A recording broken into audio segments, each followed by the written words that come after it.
Hola, soy Marcos. Nunca olvidaré el día que vi a mi tía Elena encogerse en aquella silla de plástico, en la sala de espera de oncología. No era solo el cáncer lo que la consumía, era algo más profundo, un abandono que se le había metido en los huesos y que dolía más que cualquier tumor. La vi mirar a la nada, con los ojos vacíos, como si ya no estuviera allí, como si su alma hubiera decidido marcharse antes que su cuerpo. Fue la imagen más desoladora de la soledad que he presenciado en mi vida. Un silencio que gritaba: ¿alguna vez has visto a alguien rendirse así, justo delante de tus ojos? Antes de contarte lo que sucedió justo después, cuando una niña desconocida se acercó a ella con un simple vaso de agua y lo cambió todo. Comenta aquí desde dónde estás viendo, y suscríbete ya al canal. Créeme, no querrás perderte lo que pasa cuando la inocencia se enfrenta a la desesperanza más absoluta. Aquella sala de espera era el purgatorio en la tierra. Paredes de un color beige enfermizo, el zumbido constante de las luces fluorescentes, y ese olor a desinfectante mezclado con miedo. Allí, la esperanza no era más que un recuerdo lejano. Elena esperaba su turno para cuidados paliativos, que es la forma bonita de decir que esperas a que el dolor te dé una tregua antes del final. Los médicos habían sido claros, eran semanas, no meses. El dolor físico era terrible. Una bestia que la mordía por dentro sin descanso, pero el peor era el otro, el que no se veía. Su marido la había dejado poco después del diagnóstico, incapaz, según él, de soportar el proceso.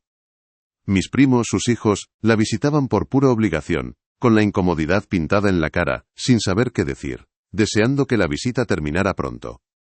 Ella lo notaba, claro que lo notaba, se sentía como un estorbo, una carga que todos estaban deseando soltar. Esa amargura la había vuelto cínica, desconfiada de todo y de todos, convencida de que en el fondo, cada uno solo mira por sí mismo, cuando las cosas se ponen feas.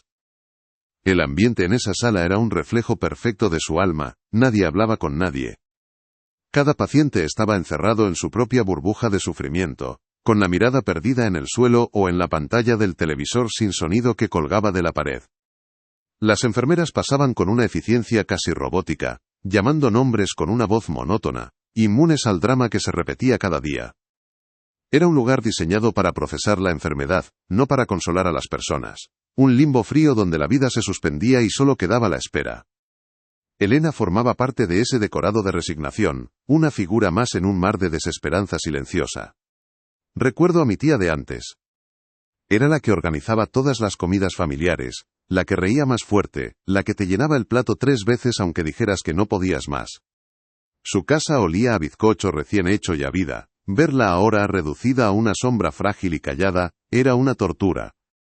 Había perdido tanto peso que la ropa le colgaba, y su piel tenía un tono grisáceo que ninguna luz podía disimular. Pero lo peor, eran sus ojos. Aquellos ojos que antes brillaban con picardía y alegría, ahora estaban opacos, velados por una capa de dolor constante y una profunda decepción con el mundo. La enfermedad no solo le había robado la salud, le había robado su esencia. Justo en ese momento, mientras yo la observaba desde la otra punta de la sala, incapaz de acercarme por miedo a no saber qué decir, la vi llevarse una mano al costado. Su rostro se contrajo en una mueca de dolor agudo, y apretó los dientes con tanta fuerza que pude ver cómo se tensaba su mandíbula. No emitió ni un solo quejido, se tragó el grito como llevaba meses tragándose la rabia y la tristeza. Fue un espasmo silencioso, invisible para casi todos, pero para mí fue como una puñalada. Era la rutina de su sufrimiento, un ciclo interminable de dolor y resignación que la estaba apagando lentamente, sin que nadie, absolutamente nadie, pareciera dispuesto a hacer algo para evitarlo. Cada martes era el mismo ritual macabro. Llegábamos al hospital, cruzábamos las puertas automáticas que parecían la entrada a otro mundo. Uno sin color ni sonido, y buscábamos un sitio en aquella sala de espera. Elena siempre elegía la misma silla, la que estaba más alejada de la puerta, como si quisiera esconderse del mundo exterior. Se sentaba, dejaba caer el bolso al suelo con un suspiro que era más bien un quejido ahogado, y se quedaba quieta. Su rutina era la inmovilidad. Esperar. Ver pasar los minutos en el reloj de la pared. Un reloj que para ella no marcaba el tiempo sino el descuento. No leía, no miraba el móvil, no hablaba. Simplemente existía en un estado de suspensión, con la mirada fija en un punto invisible de la pared de enfrente, esperando su nombre. Yo me sentaba a unos metros, respetando ese espacio de soledad que ella misma había construido a su alrededor. Intentar hablarle era inútil. Respondía con monosílabos, sin girar la cabeza, como si las palabras le supusieran un esfuerzo físico insoportable. Se había envuelto en una coraza de silencio y amargura, y nadie tenía la clave para abrirla. A veces, se abrazaba a sí misma, temblando ligeramente, y yo sabía que era una nueva oleada de dolor recorriéndola por dentro. Pero nunca se quejaba en voz alta. Su sufrimiento era un asunto privado, una batalla silenciosa que libraba en las trincheras de su propio cuerpo, y en la que ya había aceptado la derrota. Sentía una impotencia terrible, la de ver a alguien que amas ahogarse a cámara lenta sin poder lanzarle un salvavidas. Fue entonces cuando la vi por primera vez. Era una niña, no tendría más de 6 años, sentada junto a una mujer mayor, probablemente su abuela. Llevaba un abrigo de un color rojo tan vivo que parecía fuera de lugar en la paleta de grises y beige de la sala. No jugaba, no hacía ruido. Estaba sentada muy erguida, con las manitas sobre las rodillas, y tenía una seriedad en la cara que no era propia de su edad. Sus ojos, grandes y oscuros, recorrían la sala con una curiosidad tranquila, sin la impaciencia típica de un niño en un lugar de adultos. Era como una pequeña estatua de porcelana, en medio de un museo de cera de figuras rotas. Su presencia era una nota discordante, una chispa de vida en un lugar que olía a final. Al principio no le di mayor importancia, pero al cabo de un rato me di cuenta de algo que me inquietó. La niña ya no miraba la sala. Sus ojos estaban fijos en mi tía Elena. No era una mirada de lástima ni de curiosidad morbosa. Era una mirada de una intensidad y una concentración absolutas, como si estuviera intentando descifrar un enigma. La observaba con una atención que nadie le había dedicado a Elena en meses, ni siquiera sus propios hijos. Mi tía, por supuesto, no se daba cuenta. Seguía perdida en su limbo particular, ajena a todo, incluso a esos 2 ojos oscuros que la estudiaban desde el otro lado de la sala, como si vieran algo más allá de la enfermedad y el cansancio. De repente vi cómo el cuerpo de Elena se tensaba. Se llevó una mano al vientre y cerró los ojos con fuerza, apretando la mandíbula. Era otro espasmo, uno de los peores. Su rostro se contrajo en una máscara de dolor silencioso. Fue un instante, pero la niña lo vio. Y en ese preciso momento, algo cambió en su expresión. La seriedad dio paso a una especie de determinación. Se deslizó de su silla con un movimiento ágil, y sin decir una palabra a su abuela, caminó con pasitos decididos hacia el dispensador de agua que había en una esquina. Se puso de puntillas para alcanzar el botón, llenando con dificultad un vaso de plástico que temblaba en su pequeña mano. Con el vaso casi lleno entre sus 2 manitas, sujetándolo como si fuera el tesoro más frágil del mundo, la niña empezó a caminar hacia mi tía. Cada paso era lento, medido, cuidadoso para no derramar ni una gota. El tiempo pareció ralentizarse. La abuela la miraba con una mezcla de sorpresa y apuro, sin atreverse a llamarla. Yo mismo estaba paralizado, sin entender qué pretendía. Elena seguía con los ojos cerrados, luchando contra su dolor, cuando la niña se detuvo justo delante de ella. No dijo nada. Simplemente se quedó allí, de pie, ofreciéndole aquel humilde vaso de agua. Mi tía, sintiendo una presencia cercana, abrió lentamente los ojos, y su mirada vacía se encontró con la de la niña. El silencio que siguió a ese sorbo de agua fue distinto a todos los demás. No era el silencio pesado y resignado de antes, sino uno expectante, casi sagrado. Mi tía Elena no apartaba la vista de la niña, y en su rostro, la máscara de dolor crónico empezó a desmoronarse, no de golpe, sino como arena fina deslizándose por una grieta. Vi cómo los músculos de su mandíbula, siempre tensos por apretar los dientes, se relajaban por primera vez en meses. Sus hombros, encorvados por el peso de la enfermedad y la tristeza, parecieron descender 1 milímetro, liberando una tensión que yo creía ya permanente. No dijo nada, pero sus ojos, antes opacos, empezaron a recuperar un brillo húmedo, un atisbo de vida que creía perdido para siempre. La niña, Sofía, simplemente la sostenía la mirada, con una calma que no era de este mundo. Entonces ocurrió algo que me dejó sin aliento. Una sonrisa diminuta, casi imperceptible, se dibujó en los labios de Elena.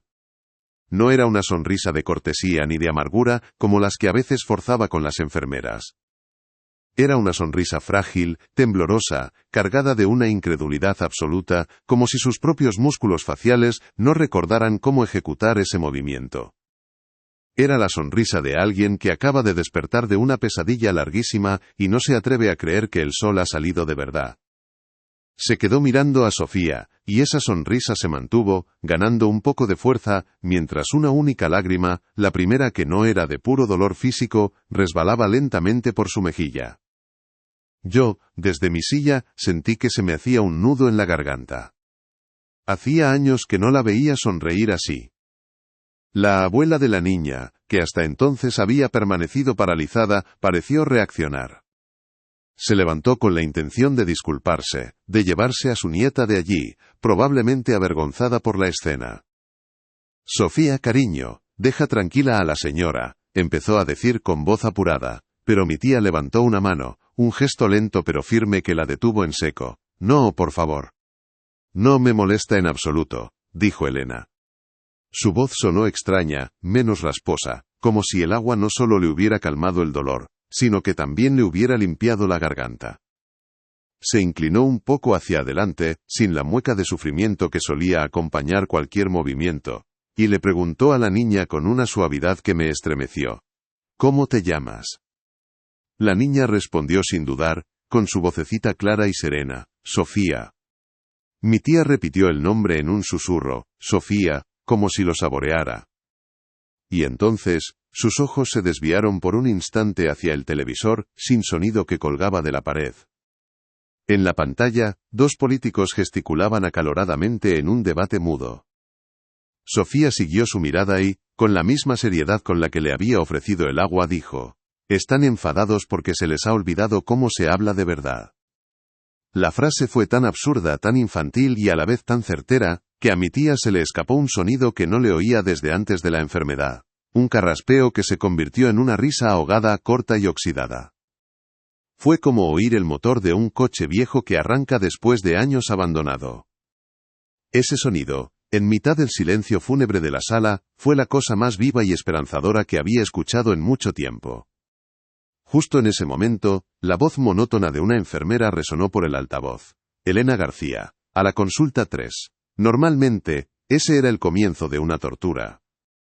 Levantarse de la silla era para ella un proceso lento, lleno de gemidos ahogados, y un esfuerzo visible que me partía el alma. Pero esta vez fue diferente.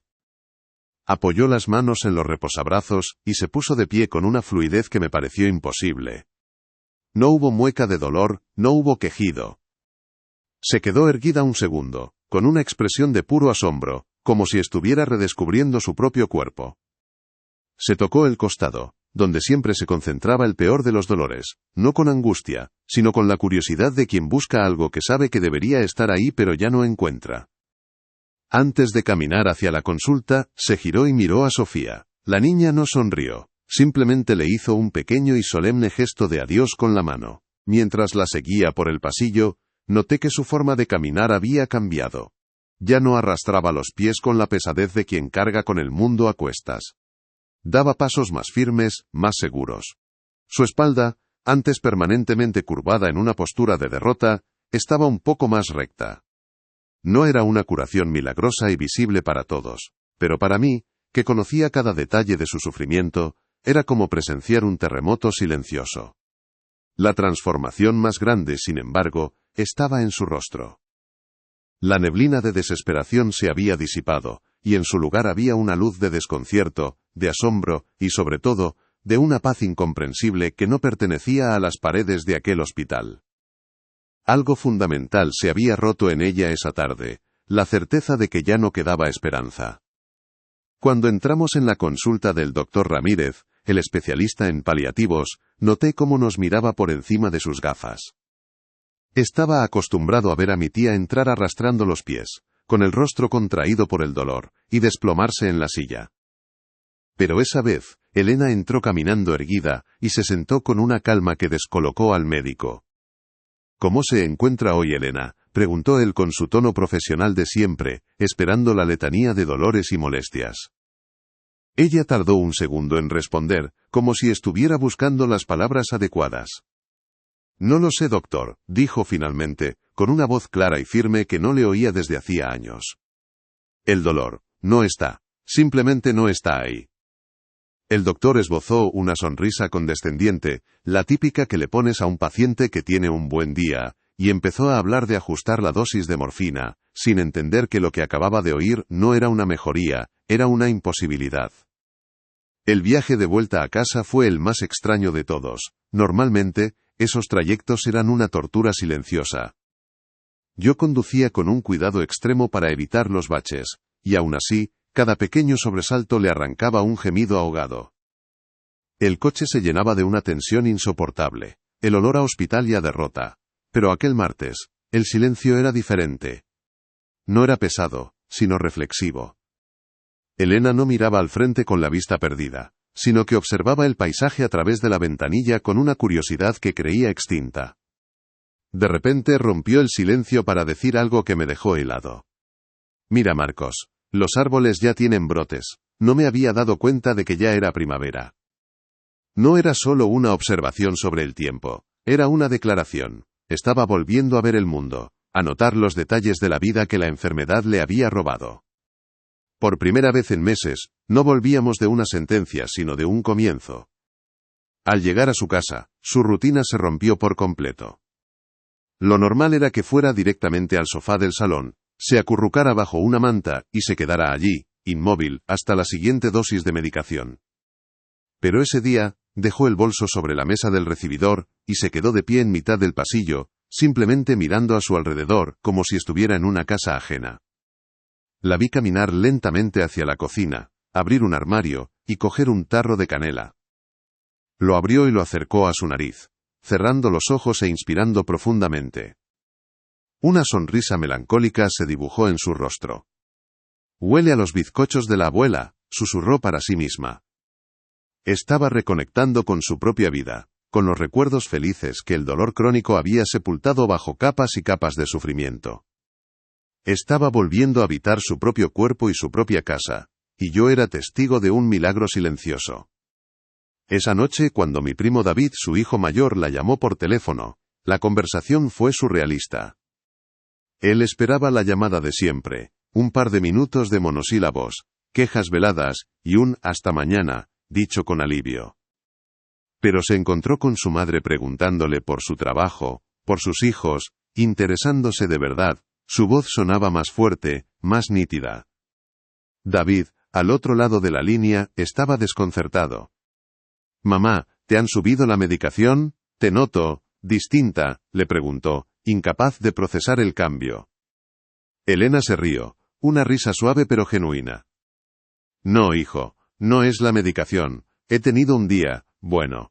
Pero sé que David no se lo creyó, para él como para todos.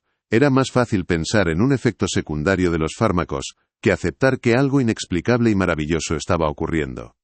La lógica se resistía a rendirse ante lo imposible, aunque la evidencia estuviera sonando a través del teléfono. A la mañana siguiente, cuando fui a llevarle el desayuno, la encontré sentada en la cama, con una expresión de asombro reverencial. Me contó que había dormido toda la noche de un tirón, algo que no sucedía desde antes del diagnóstico. Pero lo más increíble era el sueño que había tenido. Estaba en una playa, Marcos, me explicó con los ojos brillantes, pero la arena no quemaba, y el agua no estaba fría. Y en la orilla, estaba esa niña, Sofía.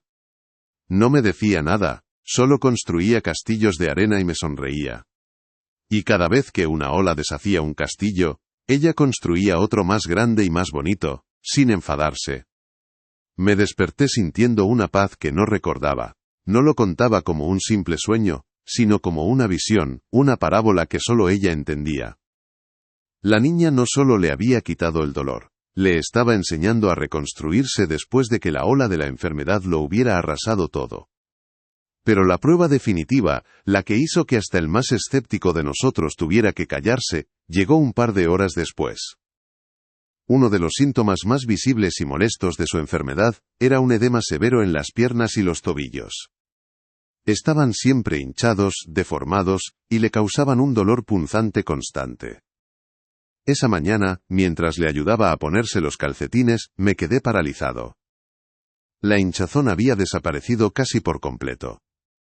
Sus tobillos volvían a tener forma. Podía ver los huesos que llevaban meses ocultos bajo esa masa de líquido retenido.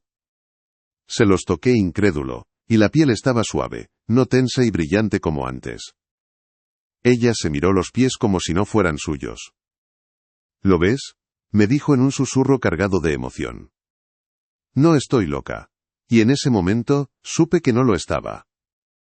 Estábamos presenciando algo que ninguna ciencia podía explicar. El agua de aquel vaso de plástico estaba reescribiendo la realidad. Las semanas que siguieron fueron una especie de sueño colectivo para nuestra familia. Elena no solo había detenido su deterioro, sino que estaba mejorando a una velocidad que los médicos calificaban de estadísticamente improbable. Volvió a comer con apetito, recuperó algo de peso y el color regresó a su rostro. Todos hablaban de una remisión espontánea, un milagro de la medicina, pero yo sabía la verdad. Sabía que todo había empezado con un vaso de agua ofrecido por una niña llamada Sofía. Sin embargo, una inquietud crecía dentro de mí. No era suficiente con aceptar el milagro, sentía una necesidad visceral de entenderlo, de encontrar a esa niña y a su abuela para darles las gracias, para mirar a los ojos a la personita que había devuelto la vida a mi tía. Era una deuda que no podía dejar sin saldar, una pieza del puzzle que faltaba para que todo tuviera sentido. Así que un martes, volví a aquel hospital. La sala de espera de oncología parecía un lugar completamente distinto sin el filtro de la desesperación. Intenté localizar a la niña pero no había ni rastro de ella ni de su abuela. Me acerqué al mostrador de recepción y pregunté por ellas, describiendo a Sofía con todo detalle. Su abrigo rojo brillante, su seriedad casi solemne, sus ojos oscuros y profundos. La recepcionista, una mujer amable pero con la mirada cansada de quien ha visto demasiado sufrimiento, revisó los registros de visitas y de pacientes de aquel día. Negó con la cabeza. Lo siento, señor. No hay ninguna Sofía registrada ese día, ni ninguna niña que encaje con esa descripción. ¿Está seguro de la fecha? Le aseguré que sí, que era una fecha que jamás olvidaría. La mujer se encogió de hombros, y un primer escalofrío me recorrió la espalda. Era como buscar a un fantasma. Mi insistencia debía de parecer la de un loco, pero no podía rendirme. Acabé en la oficina de seguridad del hospital, pidiendo, casi suplicando, que me dejaran ver las grabaciones de las cámaras de seguridad de la sala de espera de aquel día. Le conté al guardia, un hombre corpulento llamado Javier, la historia de la inexplicable recuperación de mi tía, conectándola con la presencia de esa niña. Al principio se mostró escéptico, y me habló de normativas de privacidad, pero algo en mi desesperación debió de conmoverle. Tras una breve llamada a su superior me condujo a una pequeña habitación llena de monitores y me dejó solo frente a la pantalla, advirtiéndome que solo tenía una hora. Comencé a revisar la grabación, con el corazón en un puño, buscando entre las figuras grises y borrosas una pequeña mancha de color rojo vivo que me diera una respuesta. Y entonces lo encontré. El momento exacto. Vi a mi tía en la grabación, sentada en su silla de siempre. Vi cómo se contraía de dolor. Su rostro desfigurado por un espasmo silencioso. Vi mi propia figura al otro lado de la sala, observándola con impotencia. Pero cuando busqué a la niña, no estaba. Las sillas donde recordaba perfectamente haberla visto sentada junto a su abuela, estaban vacías. Retrocedí la cinta, la puse a cámara lenta, amplié la imagen hasta que los píxeles se deformaron. Nada. No había ninguna niña de abrigo rojo. No había ninguna abuela. La cámara mostraba a mi tía Elena reaccionando, abriendo los ojos y hablando con el aire. Estaba interactuando con algo o alguien que solo nosotros dos podíamos ver. El frío que sentí en ese momento no era de este mundo, era el frío de lo imposible abriéndose paso en la realidad. Salí de allí temblando, con la mente hecha un caos, una alucinación compartida, un delirio provocado por el estrés y el dolor. Necesitaba una confirmación, una prueba de que no me había vuelto loco. Fui a casa de Elena, intentando mantener la calma. Durante la conversación, Saqué el tema de Sofía de la forma más natural que pude, pidiéndole que me la describiera de nuevo. Ella cerró los ojos, sonriendo con ternura ante el recuerdo. Era tan seria Marcos, y llevaba un abriguito rojo precioso. Ah, y una cosa que me llamó la atención, añadió, abriendo los ojos de nuevo. Llevaba un colgante de plata muy pequeño, con forma de estrella, brillaba mucho. Ese detalle, esa pequeña estrella de plata que yo no recordaba, fue como una descarga eléctrica. Su recuerdo era tan nítido y real como el mío, no estábamos locos. Lo que habíamos visto, fuera lo que fuera, había estado allí. Esa noche no pude dormir. La imagen de un colgante con forma de estrella no dejaba de dar vueltas en mi cabeza, como una llave buscando su cerradura en la oscuridad de mi memoria. Me levanté de madrugada y, movido por un impulso que no podía explicar, empecé a buscar en los viejos álbumes de fotos de la familia que mi madre guardaba en un baúl. Pasé páginas y páginas de recuerdos amarillentos, cumpleaños, navidades, vacaciones en la playa, rostros sonrientes de un pasado que parecía pertenecer a otra vida. Y entonces, en un álbum de principios de los 90 la encontré. Una foto de una comida campestre. En ella estaban mis tíos, mucho más jóvenes, y mis primos David y una niña pequeña, de unos 6 años con un vestido de verano.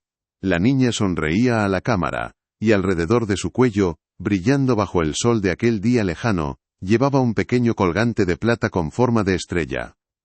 El álbum se me cayó de las manos, el aire se me escapó de los pulmones como si me hubieran dado un puñetazo. La niña de la foto era Sofía. La hermana pequeña de David, mi otra prima, la que había muerto en un accidente de coche con solo 6 años, hacía más de 20. Un nombre prohibido en nuestra familia, una herida tan profunda que se decidió enterrarla bajo un pacto de silencio para proteger a mi tía del dolor. De repente, todo encajó con una claridad aterradora y hermosa a la vez. La niña del hospital, la que le había ofrecido a su madre un vaso de agua para calmar un dolor que iba más allá del cáncer, no era una desconocida. Era su propia hija, que había vuelto del lugar donde quiera que estuviera para salvarla. El milagro ya no era anónimo. Tenía un rostro familiar y una historia trágica que lo explicaba todo. Si conoces a alguien que necesita escuchar esta historia, por favor, comparte este vídeo con esa persona. Y no te olvides de suscribirte para más relatos como este. Gracias por escuchar. Con el álbum de fotos bajo el brazo, sentía que llevaba un artefacto explosivo en lugar de un puñado de recuerdos. Pasé toda la noche en vela, mirando esa fotografía, comparando el rostro sonriente de mi prima fallecida con la imagen serena y solemne de la niña del hospital. Eran la misma persona, no cabía duda. Pero, ¿cómo le dices a alguien que acaba de escapar milagrosamente de la muerte que la responsable de su curación es su propia hija, a la que enterró hace 20 años? Tenía miedo de que la verdad, en lugar de consolidar el milagro, lo hiciera añicos, que la conmoción la hiciera retroceder a ese lugar oscuro del que acababa de salir. La paz que había encontrado era tan frágil que sentía que mis palabras podían romperla como un cristal. Al día siguiente, conduje hasta su casa con el corazón en un puño.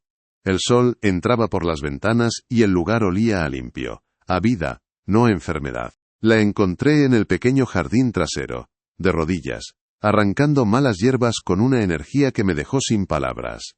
Llevaba un pañuelo en la cabeza, y sus movimientos eran firmes, decididos.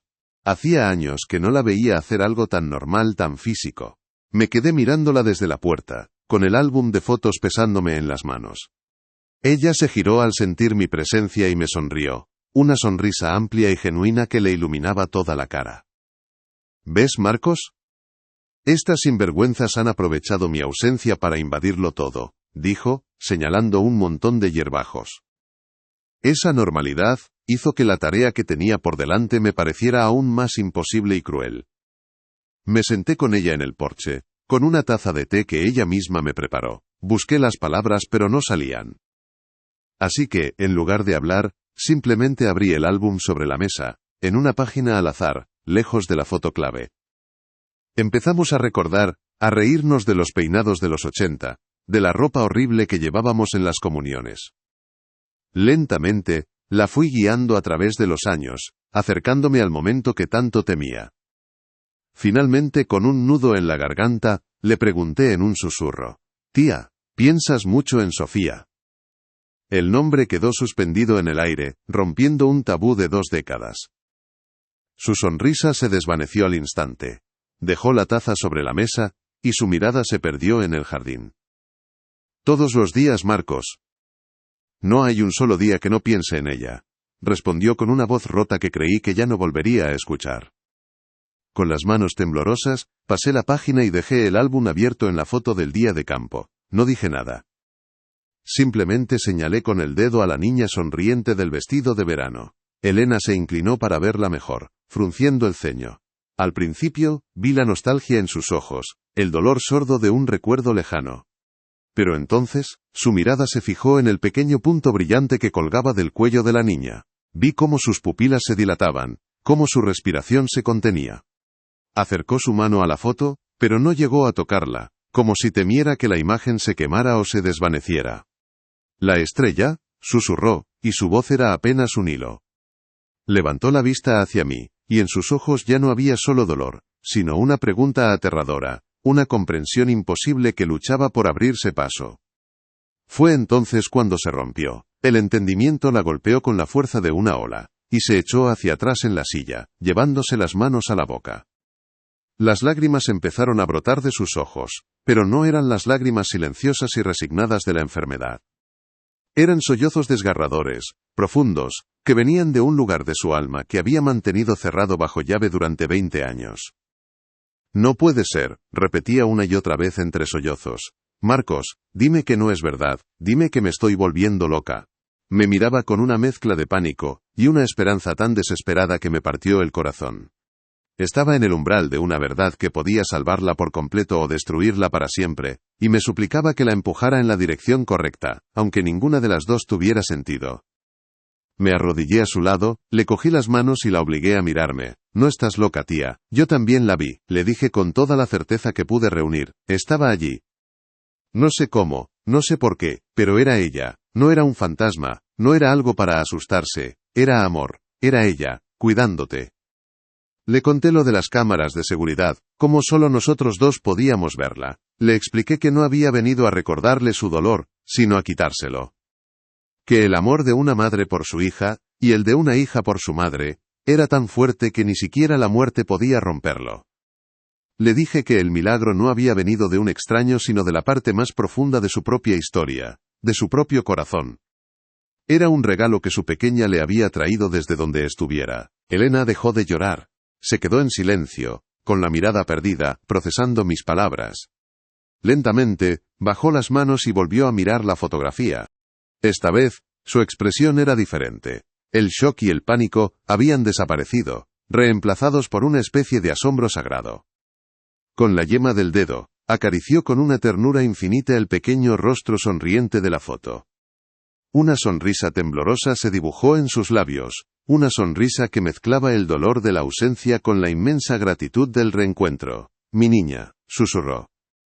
«Siempre has estado aquí, ¿verdad?», y en ese instante, supe que la curación estaba completa. No solo le habían sanado el cuerpo, le habían sanado el alma, remendando la herida más profunda de todas con el hilo imposible del amor eterno. Aquella revelación no trajo consigo una nueva ola de dolor, como yo había temido, sino una calma sobrenatural, una paz que se instaló en la casa y pareció impregnarlo todo. Elena y yo nos quedamos sentados en aquel porche durante horas, sin decir casi nada, simplemente dejando que esa verdad imposible se asentara en nuestros corazones. Ya no era la historia de una mujer que había sobrevivido al cáncer, era la de una madre que había sido rescatada por el amor inquebrantable de su hija. La tristeza por la ausencia de Sofía se transformó en una gratitud serena y profunda. Elena ya no miraba al cielo con rabia o resignación, sino con la certeza de que no estaba sola, de que un hilo invisible y eterno la conectaba con su pequeña, un hilo que ni la enfermedad ni la muerte habían podido romper. Contárselo al resto de la familia fue la parte más delicada. David y su hermano nos escucharon en un silencio tenso, con la incredulidad pintada en la cara. Para ellos era más fácil creer en una remisión milagrosa de la medicina que en el regreso de su hermana fallecida. Al principio, lo atribuyeron al trauma, a un efecto secundario de la medicación, a una alucinación compartida entre su madre y yo. No discutimos. Elena simplemente les sonrió con una paciencia infinita y les dijo: No os pido que lo entendáis, solo que ACEPTE con acento agudo is que he vuelto a nacer, y que sé quién me ha traído de vuelta. No había desafío en su voz, solo una paz tan sólida que desarmaba cualquier argumento lógico. Sabía que su verdad no necesitaba ser defendida, solo vivida. Y vaya si la vivió. En las semanas siguientes Elena floreció. La casa, que durante años había olido a enfermedad y a tristeza, volvió a oler a bizcocho de canela y a guisos caseros. Retomó sus clases de pintura, llenando lienzos de colores vivos y paisajes llenos de luz. Sus risas volvieron a resonar por los pasillos, un sonido que todos creíamos perdido para siempre. Sus hijos, aunque seguían sin entender, no podían negar la evidencia. Veían a su madre llena de una energía y una alegría que desafiaban toda explicación médica. Dejaron de verla como una paciente frágil, y volvieron a ver a la mujer fuerte y vital que siempre había sido. La transformación era tan completa y radiante que, poco a poco, el escepticismo empezó a dar paso a un asombro silencioso y respetuoso. La dinámica familiar se recompuso desde los cimientos. David empezó a visitarla no por obligación, sino por el placer de estar con ella, de absorber esa paz que irradiaba. Traía a sus hijos, los nietos de Elena, y ella jugaba con ellos en el jardín con una vitalidad que parecía imposible. Un día, mientras veían fotos antiguas, fue el propio David quien pronunció el nombre de Sofía en voz alta, sin que la voz se le quebrara. Hablaron de ella, no desde la herida de la pérdida, sino desde el recuerdo agradecido. La figura de Sofía ya no era un fantasma que atormentaba a la familia, sino un ángel guardián que los había vuelto a unir, sanando una fractura que llevaba abierta más de 20 años. La verdadera curación no había sido solo para Elena, sino para todos nosotros. La última visita al doctor Ramírez fue casi una escena de comedia. El hombre miraba las resonancias magnéticas, las pasaba una y otra vez, buscando una explicación lógica que no existía. Los tumores habían desaparecido. No se habían reducido, se habían esfumado. Murmuraba términos como remisión espontánea completa y caso de estudio. Cuando finalmente levantó la vista y le preguntó a Elena, con genuina perplejidad, qué creía ella que había pasado, mi tía simplemente le sonrió. Doctor, a veces la mejor medicina no se encuentra en una farmacia, sino en un vaso de agua ofrecido con amor puro. El médico se quedó sin palabras, guardó los informes en la carpeta, y por primera vez, no la miró como a una paciente, sino como a un misterio. Al salir de la consulta, supimos que cerrábamos para siempre la puerta de aquel hospital. Elena nunca volvió a ver a Sofía, pero su presencia se quedó con ella de una forma distinta, más sutil. Era una certeza cálida en su pecho, un susurro en el viento cuando cuidaba de sus flores en el jardín. Una tarde, mientras el sol se ponía, la vi de pie, mirando al horizonte, con una sonrisa serena en los labios. No dijo nada, pero yo supe que se estaba despidiendo, no con la tristeza de una pérdida, sino con la gratitud de una promesa cumplida. Sofía había venido a hacer su trabajo, le había recordado a su madre cómo vivir, cómo amar y cómo perdonar, le había devuelto la fe. Y ahora, podía descansar en paz, sabiendo que su madre ya no caminaba hacia el final, sino hacia un nuevo y brillante comienzo. La vida de mi tía, desde entonces, se convirtió en un testimonio silencioso de aquel milagro. No predicaba, no intentaba convencer a nadie. Simplemente vivía, y su alegría era la prueba más elocuente de lo que había ocurrido. La lección que nos dejó a todos no fue sobre la vida después de la muerte, sino sobre la fuerza del amor en esta vida. Aprendimos que hay heridas que la ciencia no puede curar, y conexiones que el tiempo no puede romper. Y yo, cada vez que veo a un niño ofrecer algo con esa pureza inocente, no puedo evitar sonreír y pensar en Sofía, en su abrigo rojo y en su vaso de agua, un recordatorio eterno de que los milagros más grandes a menudo caben en la palma de una mano pequeña.